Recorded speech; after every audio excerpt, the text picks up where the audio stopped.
Hi everyone, welcome back to Online Learnings. In this video, we'll be discussing about network protocols. So these are some questions from the previous video and the answers are on your screen. Please pause your video in order to check the answers.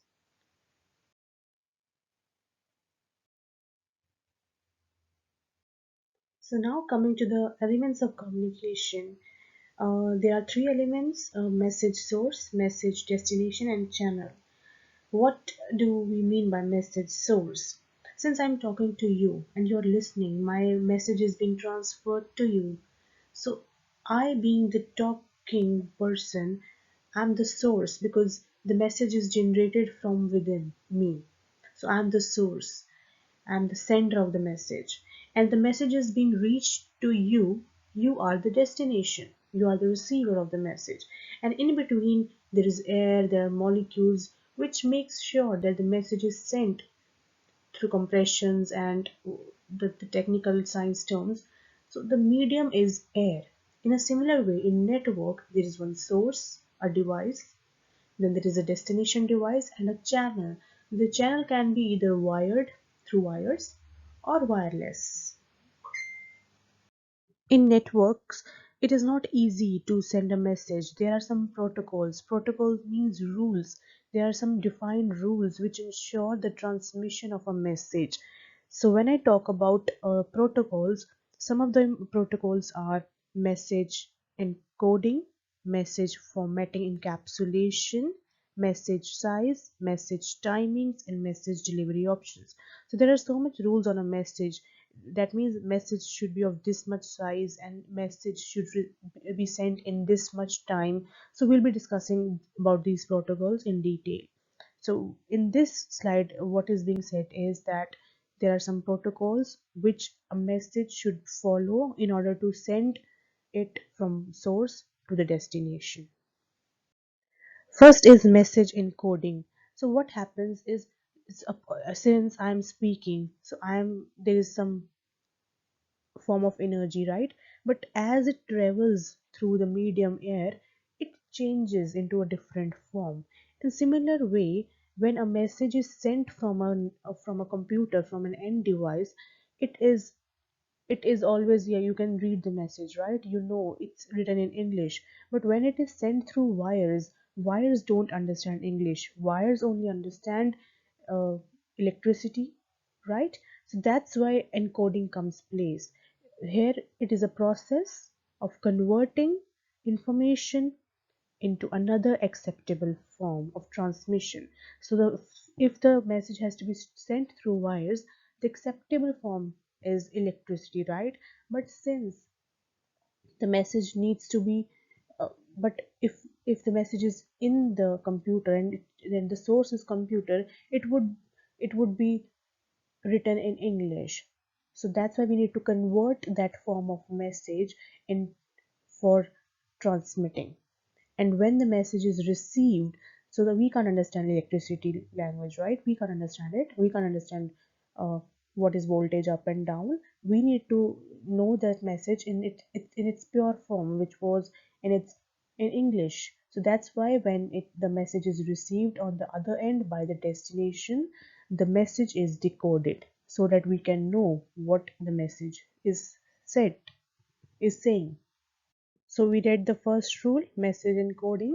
So the second rule is message formatting and encapsulation.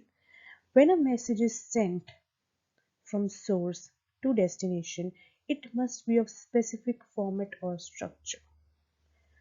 Message formats depend upon the type of the message and the channel that is used to deliver a message. So it's not just about the encoding, it's also about format of the message. Like it should be this much big, it should not include maybe more than 12 or 16 or 32 bits. So that's formatting, because we have formatted a message because of the type of channel, because there are some channels which do not allow more than 32 bits of 32-bit long message, because then there are complications if a message is too long, because then it can be easily corrupted, it can be easily destroyed, it can be easily manipulated. So that's why there are some restrictions on the formatting of the message. Then encapsulation, the process of placing one message format inside another message format is called encapsulation. So in a way we are, sorry, so I'll just erase it. So in a way we are saving our message or securing our message so that not everybody has access to it. When I say securing, for example, here I said letter and envelope. A letter is inserted inside an envelope, and then envelope is sent to the destination, right? Nobody knows what is inside the envelope because it is sealed. In a similar way, a message is sealed inside another message, so that from outside, wherever the message travels, it only sees the address of the destination. The person or the another device cannot figure out what is inside the message. It is basically to secure our messages. As I said earlier, now the message also should be of a particular size, and it should be broken down into smaller parts, because when I'm sending messages, like suppose this is a message, right? And I'm sending a message, what I can do is I'm breaking down, right? I'm breaking down the message. So I can send this part first and then this part on second. It doesn't matter, because at the end, all the message will be again converted into one single message, and in the sequence would be the similar as this one. It doesn't matter which part I send the first. This is very useful, because now I don't have to care about the message to be sent in a particular way. I can send this, then this part, then another part, and then at the end, the device will automatically make it into one single message, knowing the sequence of the message. So this is an easier way to transfer messages faster. It speeds up the process, and it makes easier for the receiver to comprehend and read the message. Now, flow control. It defines how much information can be sent and at what speed.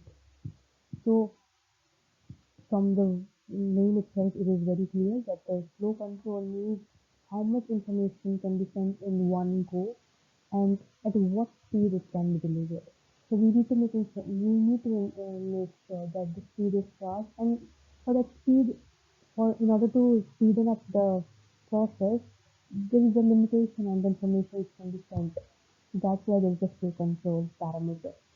Then it is response timeout.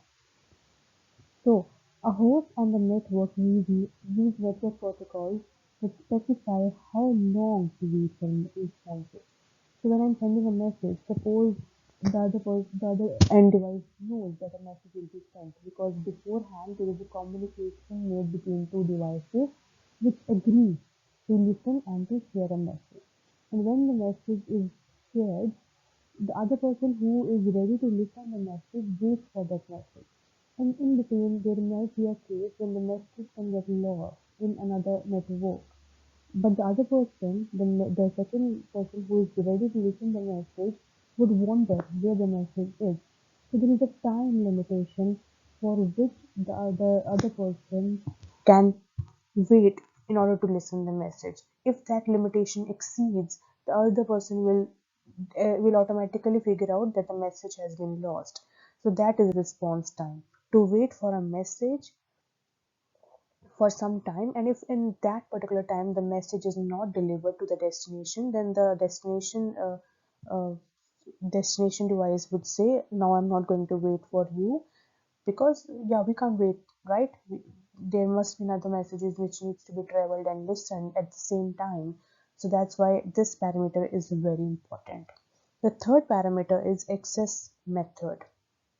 When a device wants to transmit on wireless LAN, it is necessary for wireless LAN network interface card to determine if the wireless medium is available or not. What is meant by this is, suppose I want to send a message to you. If there is DJ in between, I won't be able to send you a message, right? Because you won't be able to listen to what I'm saying. If there is loud music going on, how will you listen my message? In a similar way, when in a wireless environment, there are so much messages being transferred around, it is important to wait and listen if the medium is available or not, if there is availability of the medium or not. That is meant by access method, to wait and see if we can send message to the other person or not. If yes, then we send it. If no, then no.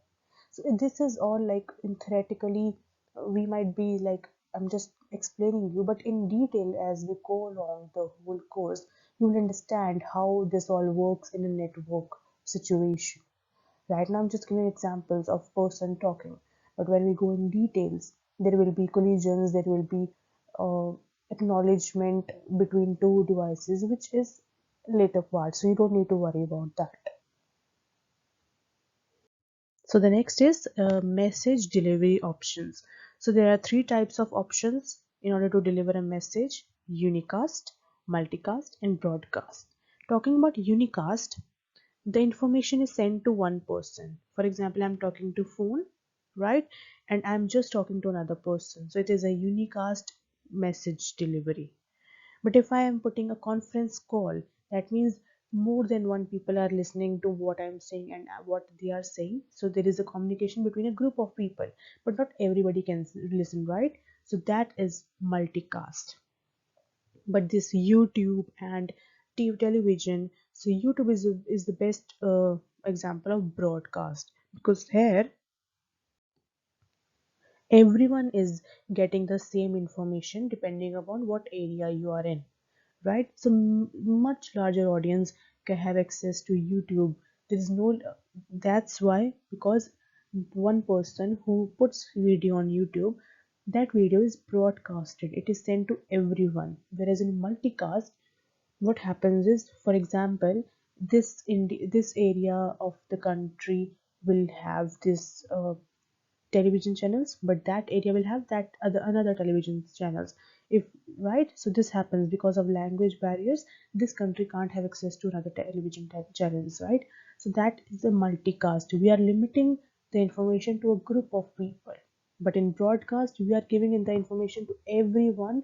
Whosoever wants to see can see.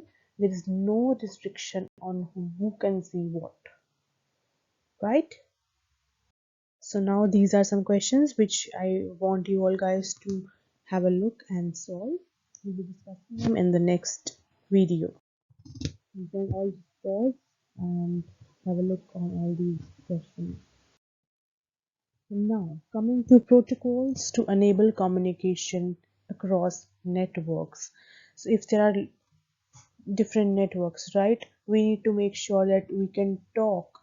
There are some protocols. Protocols again means rules. So the first one is network communication protocols. These enables two or more devices to communicate over one or more networks. So like you are able to communicate with another person on Facebook or WhatsApp because of some communication protocols. And these protocols are TCP protocol, IP protocol, and HTTP protocol. Right now you just need to know that there are some protocols which are named as given in the on the screen, but in detail we'll be definitely going step by step. So don't panic that what are these difficult names. As we go in detail, you'll be able to figure out everything very easily. The second protocol is, so now we first protocol was to communicate within the network, so we have something, but now we want some rules which secure our communication data. For that we have SSH, secure shell, secure sockets layer, and transport layer security. So the first one was we need to communicate, so there are some rules of communication. Second one was we need to communicate, but that communication data should be secure, like nobody should know what we are communicating over the network. So that is network security protocol. The third protocol is routing protocol. Now we want our communication to take place, but we don't want any lag. Suppose I'm talking and then there is like 5 seconds gap, and then you are receiving the information, and then you are talking and I will wait for 5 seconds, and then I'm able to receive your communication. So there is lagging, right? We want communication faster. Like as soon as I speak, you should be able to listen to me. So that's why there are some routing protocols. So routing protocols make sure that whenever the information is sent over the network, it should figure out by itself which path is the best path, which path takes less time to reach the destination. And for that we have OSPF protocol and BGP protocol. The fourth one is Service Discovery Protocol. These are used for automatic detection of devices or services. What is meant by automatic detection of devices? So when I suppose let's say I bought one computer. It's a brand new computer. Now I want my computer to have access to internet, to have access to all the sites available on internet, right? So in order to take communication, in order to have a communication, my computer first needs to have an address, because if I know an address, then only I can receive a destination. And right, so if I know an address of your house, then only I will be coming to your house. And if you know address of my house, then only you'll be coming to my house. So address is very important. In similar way, whenever a computer is brand new, it is bought in, and then the nearby device, which can be either DHCP or DNS. So these devices provide services. So these devices provide with IP and many other services to the brand new computer. So, like I said, if you have bought a new house, there should be services available to your house. Like you should have grocery, you should have uh, you want a grocery, right? You want a milkman to deliver milk to your house, but milkman should know the address of your house. And in order to know the address of your house, there should be an address of your house, right? So these service protocols make sure that you have address and you have access to other addresses also. So all these protocols, they interact together so that we have a very good communication over a network.